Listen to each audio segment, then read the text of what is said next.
오늘 함께 은혜 나누실 말씀은 여호수아 21장 45절 말씀입니다. 여호와께서 이스라엘 족속에게 말씀하신 선한 말씀이 하나도 남음이 없이 다 응하였더라. 아멘. 오늘 여호수아 21장 45절 말씀을 중심으로 새로운 시대를 맞이하는 사람들에게 오늘 이와 같은 제목으로 함께 은혜를 나누기 원합니다. 오늘은요, 한 그림으로 설교를 시작하겠습니다.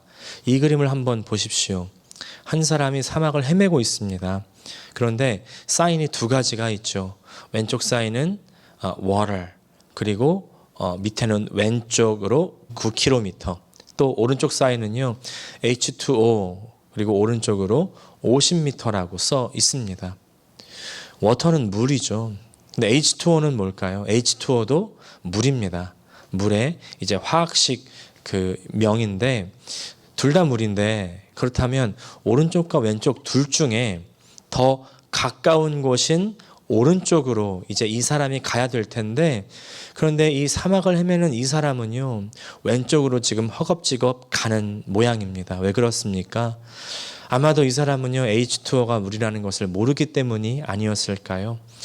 H2O가 water, 물이라는 것을 모르니까 저 사막에서 9km나 더 헤매고 가야 되는 것입니다.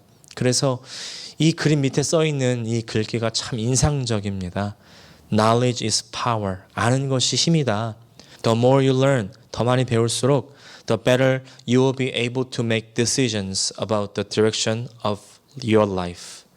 내 인생의 방향을 더 잘 결정할 수 있게 될 것이다. 우리 인생의 진리 아닙니까?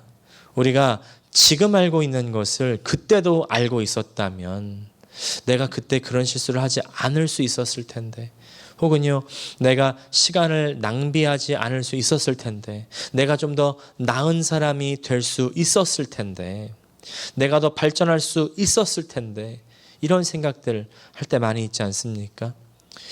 이 이야기는요, 우리 신앙의 여정에서도 정확하게 적용됩니다. 우리가 하나님에 대해서, 성경에 대해서, 또 믿음에 대해서 모를수록 돌아가잖아요. 반대로 알면 알수록 덜 돌아갈 수가 있습니다. 실수를 덜 할 수가 있습니다.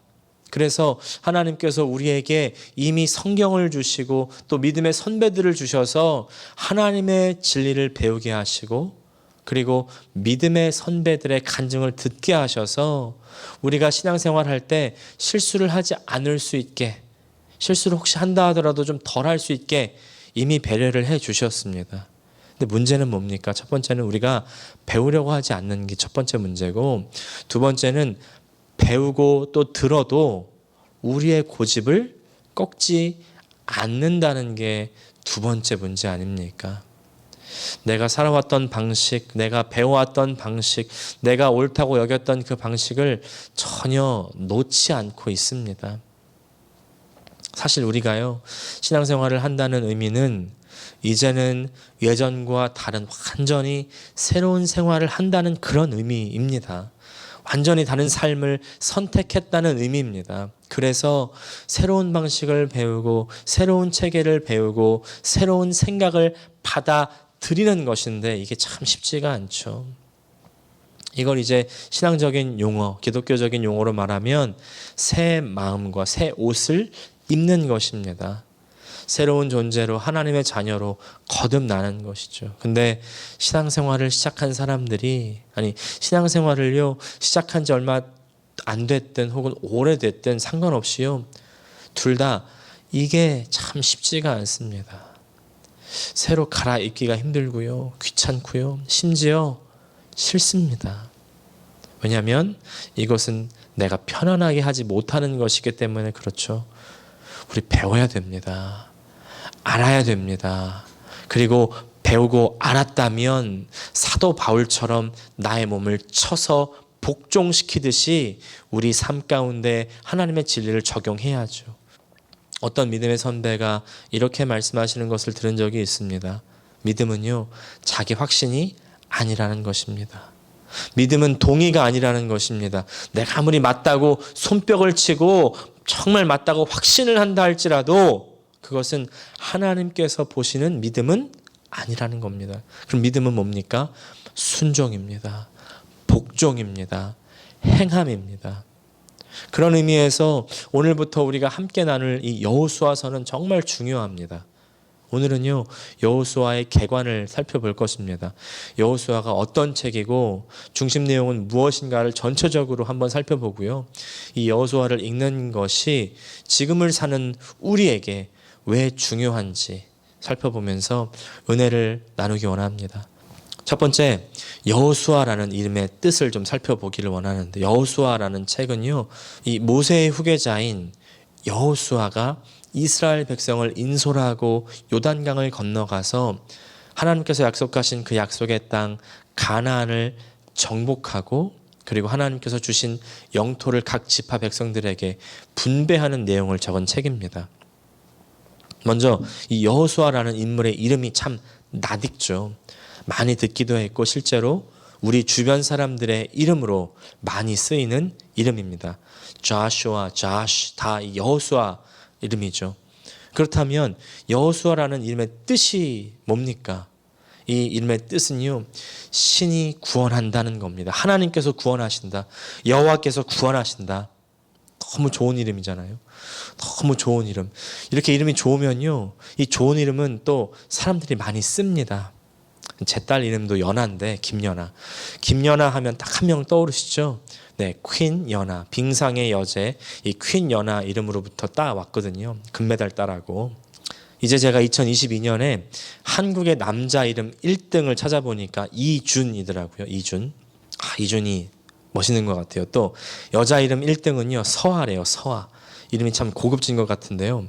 미국에서 또 찾아봤습니다. 미국에서 2022년 남자 이름 1등은요, 리암. 그리고 여자 이름 1등은 올리비아입니다. 참고로 이 귀숙권사님 이 첫 손녀 이름은 에마인데 에마라는 이름은 2등이더라고요. 여호수아라는 이름이 너무나 좋은 이름이라 사람들이 많이 쓸 것 같은데 성경에 보니까 성경에서는 생각보다 많이 있지는 않았습니다. 구약에는 여호수아라는 인물이 성경에 이제 기록된 인물로서는 없더라고요. 비슷한 뜻인 호세아 선지자는 한 사람이 있죠. 그 외에는 없는데, 근데 이 신약에 같은 뜻을 가진 사람이 한 분 있습니다. 누군지 아시겠습니까? 바로 예수님입니다. 예수. 네, 예수님의 이름이 히브리어로는 여호수아랑 같습니다. 뜻은 완전히 같고 발음도 실제로는 이제 여호수아는 예호슈아지만 느헤미야 8장 17절을 보니까 예슈아로 적어 놓기도 하죠. 예슈아, 바로 예수입니다. 여호수아, 예수 둘 다 여호와께서 구원하신다. 같이 따라하겠습니다. 여호와께서 구원하신다. 아멘. 이 이름이 주는 큰 감동이 있지 않습니까? 구원은요, 우리 하나님께서, 우리 여호와 하나님께서 주시는 것입니다. 우리는 하나님께서 주시는 이 구원을 받아들이는 거죠. 그래서 여호수아는요, 구원의 책입니다. 구원의 책. 우리는 이 책에서 하나님께서 주시는 구원을 봐야 되는 거죠. 그냥 보는 것만으로는 사실 부족합니다. 여호수아에서 이 구원을 읽고 보았다면요, 우리가 읽고 보고 묵상했던 그 구원을 우리 삶에서 체험해야 됩니다. 아멘이십니까? 앞으로 우리가 여호수아를 이제 읽어 나가면서 수많은 구원의 장면, 여러 종류의 이 구원의 장면을 보게 될 텐데, 그 구원의 특징들이 우리 삶에서 체험되기를, 또 적용되기를 간절히 사모하실 수 있기를 간절히 축복합니다. 방금 이 여호수아서가요, 구원의 책이라고 말씀을 드렸잖아요. 이 여호수아서가 구원의 책이다. 하지만 유일한 구원의 책은 아니죠. 구약 성경에 큰 구원의 그림이 두 가지가 있는데, 첫 번째 큰 구원의 그림은 뭡니까? 이미 여호수아 시대 이전에 이스라엘이 한번 겪었죠. 바로 모세와 함께 경험한 엑소더스, 출애굽의 사건입니다. 애굽에서 430년간 이 노예 생활을 하던 이 이스라엘 민족이요, 노예의 신분으로부터 완전히 해방되는 이야기, 출애굽기. 출애굽기는 노예는 뭐예요? 인간 이하의 짐승 같은 존재들이잖아요.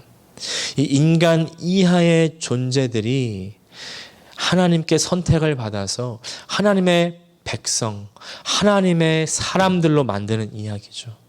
그 자체만으로도 참 큰 은혜인데 하나님의 구원의 이야기는 여기서 끝나지 않습니다.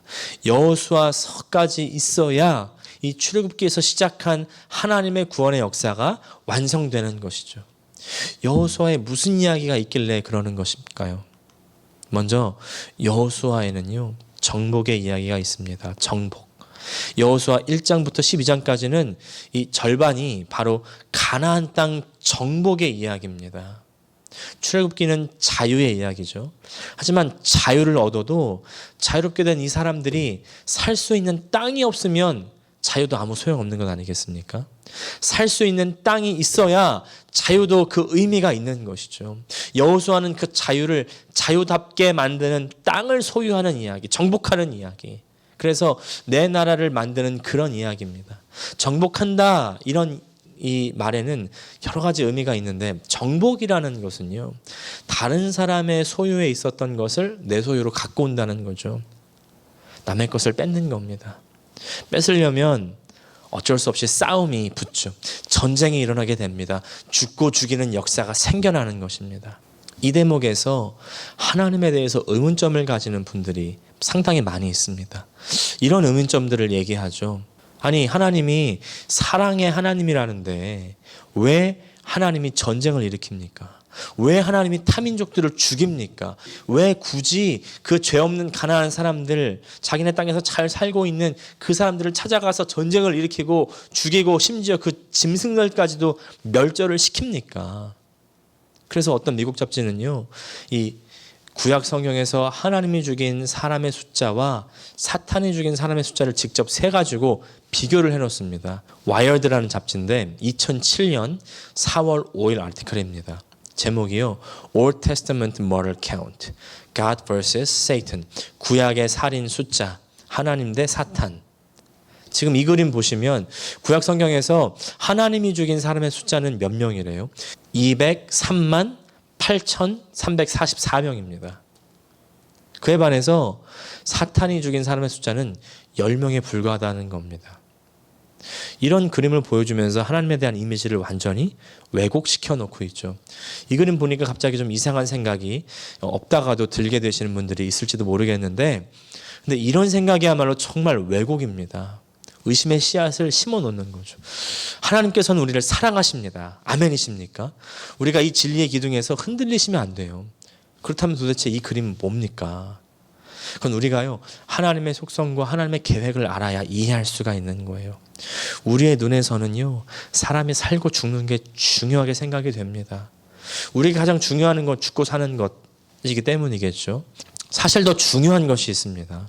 그건요, 어떻게 살고 어떻게 죽는가입니다. 왜냐하면 우리는 영적인 존재이기 때문이죠. 영적인 존재라는 말은 영원한 존재라는 말과도 상통하는 말입니다. 이 말은 죽고 사는 게 끝이 아니라는 말입니다. 어떻게 살고 어떻게 죽느냐에 따라서 우리의 영혼이 결정되는 거죠. 근데 우리는 죄 때문에, 이 죄의 문제 때문에 영원히 멸망을 당해야 할 운명에 처했었는데, 하나님께서는 그런 우리를 사랑하셔서 예수님을 보내셔서 우리의 죄 때문에 대신 죽게 하시고 이 사실을 믿는 자마다 다시 살리시는 거죠. 이 예수님의 은혜를 받아들여야 됩니다. 그렇지 않으면 아무리 잘 산 것 같아도 잘 산 것이 아니고요. 반대로 아무리 못 산 것 같더라도 예수님의 은혜를 받아들이면 마지막은 은혜로운 반전이 있는 거죠. 지난주에 사형수들 말씀드린 것처럼요. 예전에 제가 상담을 하던 한 분이 이런 고백을 하시는 것을 들은 적이 있습니다. 자기는요, 예전에는 명품이 아니면 입지를 않았대요. 막 어디 가면 몇만 불씩 막 멋지게 쓰고 아주 교만한 사람이었다는 겁니다. 그런데 건강의 문제, 자녀의 문제, 경제적인 문제, 법적인 문제들을 겪으면서 하나님께서 자기 자신을 얼마나 교만한 이 죄로 가득한지를 보게 하셨다고 고백하는 겁니다. 그러면서 자신이 지금 살아있을 가치가 없는 사람이라고, 자신은 이미 죽었어도 한참 전에 죄값을 치르고 죽어도 시원찮은 사람이라고 고백을 하는 거예요. 무슨 말입니까?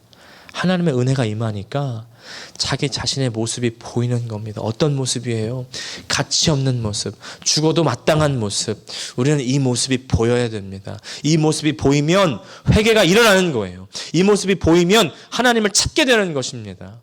하나님 외에 나의 이 무가치함, 먼지만도 못한 나의 현실을 바꿀 수 있는 분이 없기 때문입니다. 이 영적 현실이 적나라하게 보여야 돼요. 다시 여호수아로 돌아와서요. 하나님의 입장에서 모든 사람은요, 죽어 마땅한 사람들입니다. 왜 그렇습니까? 그 엄청난 죄악 때문에 하나님 앞에 돌아와야 된다는 그 엄중한 그 현실까지도 보지 못하는 사람들이기 때문에 사실 이건요, 이스라엘이든 가나안이든 상관없이 똑같습니다. 근데 이제 은혜로 이스라엘 민족을 세워서 이스라엘 민족을 제사장 나라로 삼아가지고 모든 이방 민족을 하나님께 돌아오게 하려는 것이 바로 하나님의 계획이죠. 이미 출애굽을 하면서 이스라엘과 그 이스라엘의 하나님의 소식이 이방 민족들, 특별히 가나안 땅에 정말 널리 퍼졌습니다. 이 소식을 듣고서 정세를 올바르게 판단할 줄 알았던 사람들은요, 이스라엘 쪽으로 붙어가지고 멸망을 면하죠. 이제 그 사람들이 바로 나중에 나누게 될 이 기생 라합 같은 사람들, 그리고 기브온 주민 같은 사람들입니다. 하나님 쪽으로 붙으면 사는 거예요. 근데 아무리 해도 아무리 말해도 하나님 쪽으로 붙지 않는 사람들이 있었죠. 그 사람들은 멸망입니다. 멸망. 하나님의 심판에 손길이 있지만 결국은요, 자기 죄 때문에 죽고 멸망당하게 되는 거예요. 근데 그것을 두고 사탄은 뭐라고 속입니까? 하나님이 너를 저주했어. 하나님이 너를 심판했어. 하나님이 잘못이야. 하나님이 사랑이 없어. 이렇게 하나님 탓을 하는 거죠.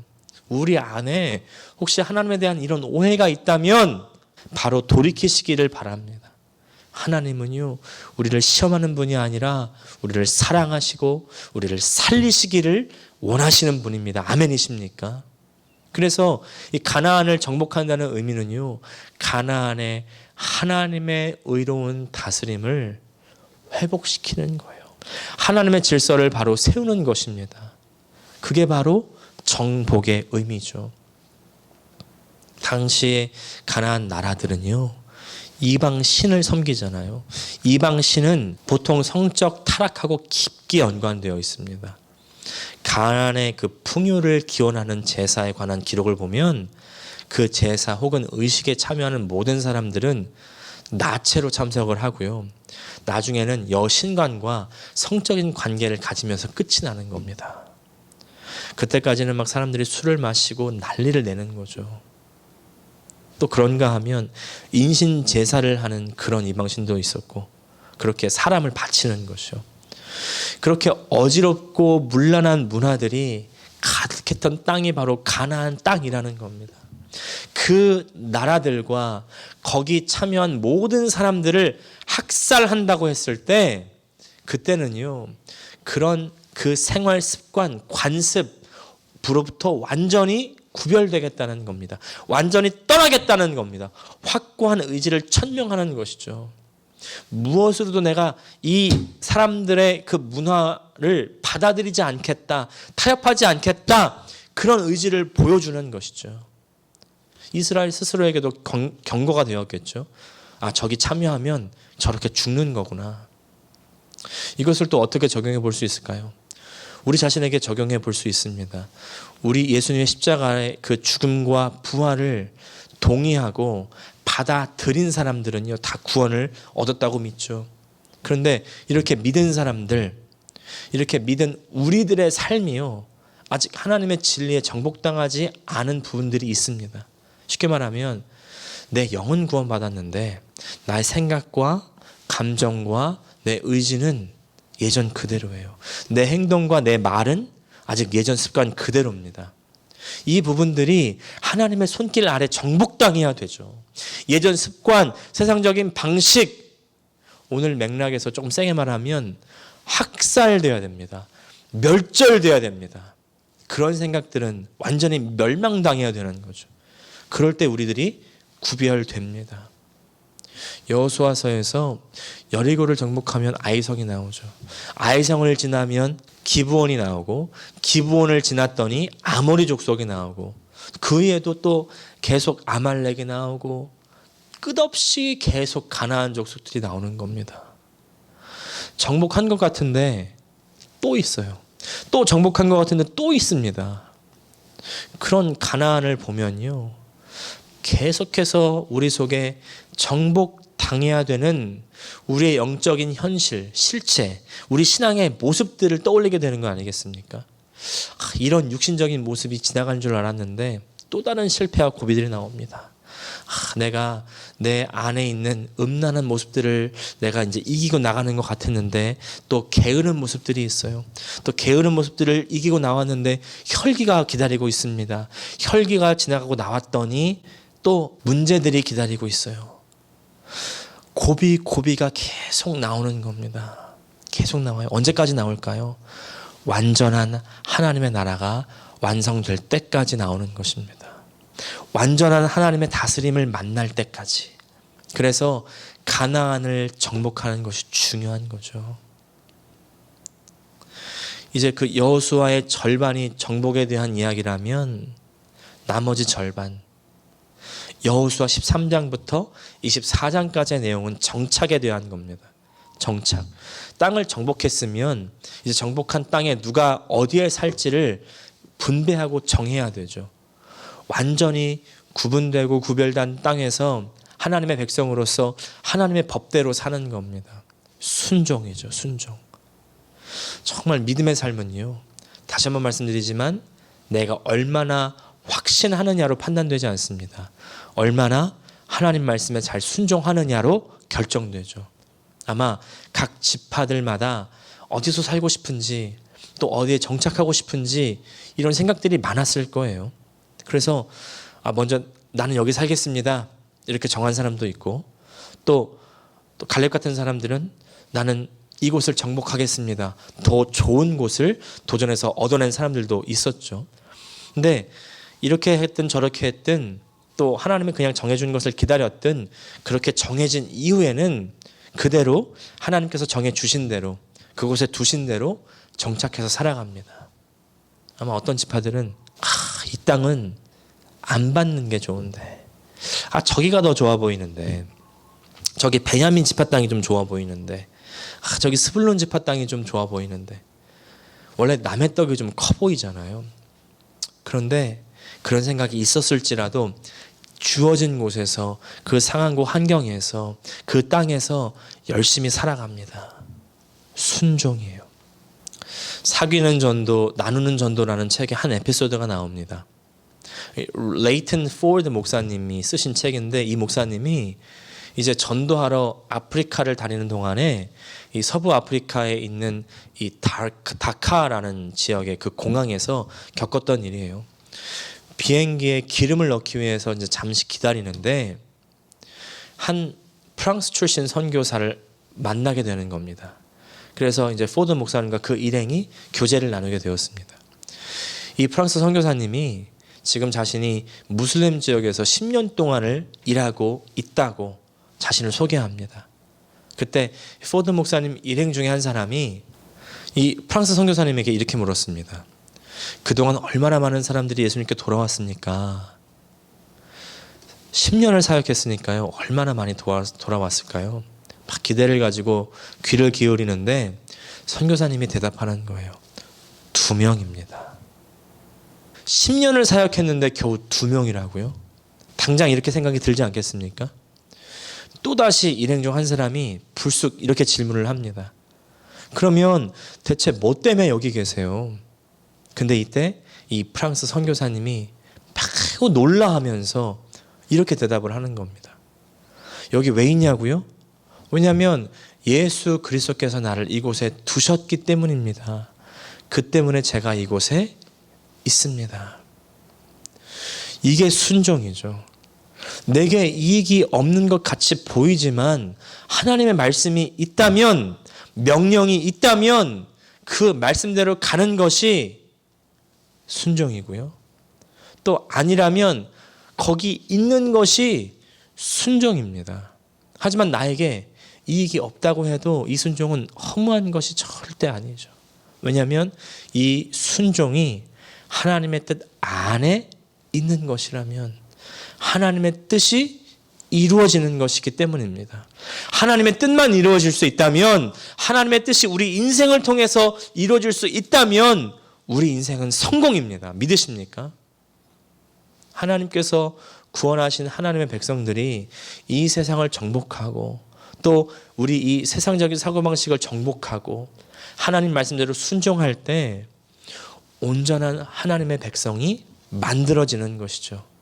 그것이 바로 하나님의 뜻입니다. 디도서 2장 14절 말씀, 그가 우리를 대신하여 자신을 주심은 모든 불법에서 우리를 속량하시고 우리를 깨끗하게 하사 선한 일을 열심히 하는 자기 백성이 되게 하려 하심이라.